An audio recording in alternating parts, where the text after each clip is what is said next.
Запорізькій єпархії озвучили список вопросів неправомірного збору інформації чиновниками на містах за приходу і священників канонічної церкви УПЦ. Це такий збір інформації чиновниками та другими службами, бо це є правомірний. 29 января у ході засідання Епархіального совету Запорізької єпархії УПЦ був озвучений список тих вопросів про те, як місні органи власти у рамках неправомірного збору інформації релігійних общинах ті сообщали на своїх страницях і на Фейсбукові, в тому числі і патрій Геннадій Елін. По его словам, благочинні сообщили, что по указанию представителів держадміністрації чиновники на містах збирають злочинну інформацію про релігійні православні громади, про єпархії. Но ніхто не хоче об'яснити, з якою ціллю. Ми догадуємося, чому. Руководитель юридичного відділу з єпархії єромонах Маркіян Марщанов сообщив, що збор інформації незаконний. А будь-який інформаційний запрос такого плану должен робитися офіційно. У зв'язку з цим управляючий Запорізької єпархії УПЦ митрополит Запорізький і Миротопольський Лука Коваленко не благословив духовенству відповідати на такі вопроси, поки вони не будуть задані в встановленому порядку. До речі, отець Геннадій добре публікує вопроси, на котрі хочуть отримати відповіді чиновники. Я прочитаю деяких із них так. Кілька священників має єпархія. Кілька в них іностранців. Це випускає храм деякі періодичні видання. Це відносяться вони до нової ПЦУ. Кількість культових споруд. А інтересно, а ті нові споруди, вони передані, вернуті громаді, ці новозбудовані, а це пам'ятники архітектури. Бо якщо то повернені, то можеш їх силу влади забрати. Кіть новопостроєні, треба щось помішати. А що пам'ятники архітектури, теж забрати. Питання злочинні. Но раз уже в Україні йде війна відкрита проти православної церкви, і збирають докази, збирають скільки людей.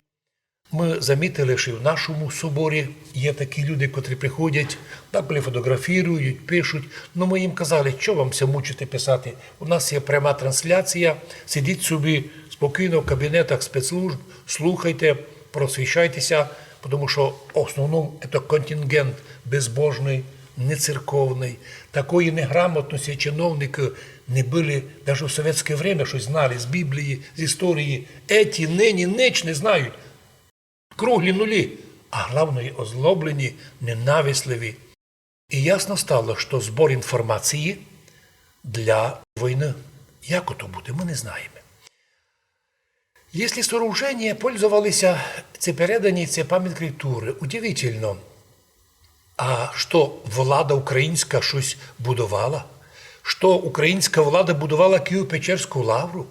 Так це комуністи забрали від церкви лавру, а тепер новоявлені комуністи, націоналісти називаються, тепер хотіли би заново забирати. Та яка різниця між вами, між тими старими ворогами церкви і нинішніми?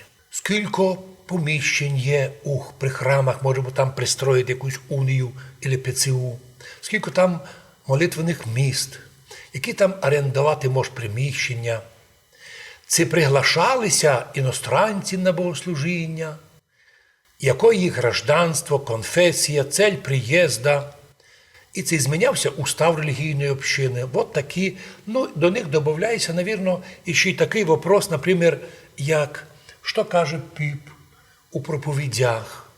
Ясно, що би не казав, це для псевдопатріотів антиукраїнська риторика. Що би не сказав владика, єпископ або священник у проповідях, навіть тепер, коли незаконно в судах знаходиться питання про закон про зміну назви нашої церкви, то єпископ ПЦУ знає, що це злочинний закон, злочинні плани, підтвердив, що добре, заставляйте їх міняти свою назву.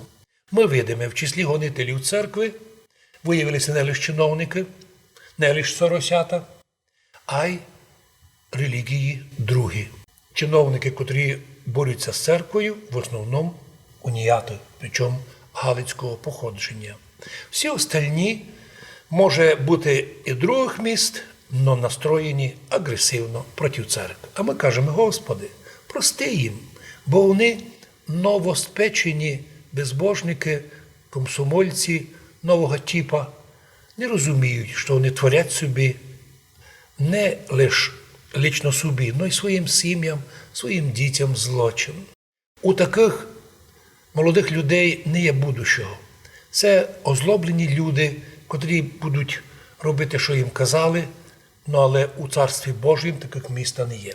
Коли мене, до речі, судили, то там був один такий мудрий, великий чоловік, і люди казали: що не ганьбитеся Бога, що ви творите? Це не суд, це якась мерзость, а не суд.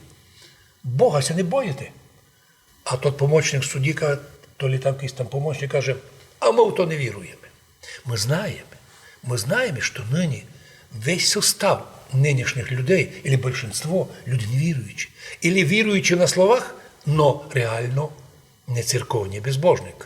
Ведь і тот, хто захвачував церкву, хлопчик, він не соглашається, що він безбожник. В масці, Отче наш не знає, но він віруючий уніат, а йому достатньо. А ми кажемо: ні, цього дуже мало. Отже, мир і благословення всім нашим людям, котрі терплять гонителів, і просвіщення ума тим, хто намагається стати гонителем Церкви Христової і Його благословених церковних людей. На цьому завершуємо передачу «Недосказаное». Будьте здорові!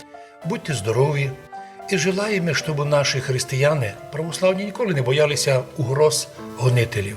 Рано чи пізно гонителі або карані Богом, або дивними законами.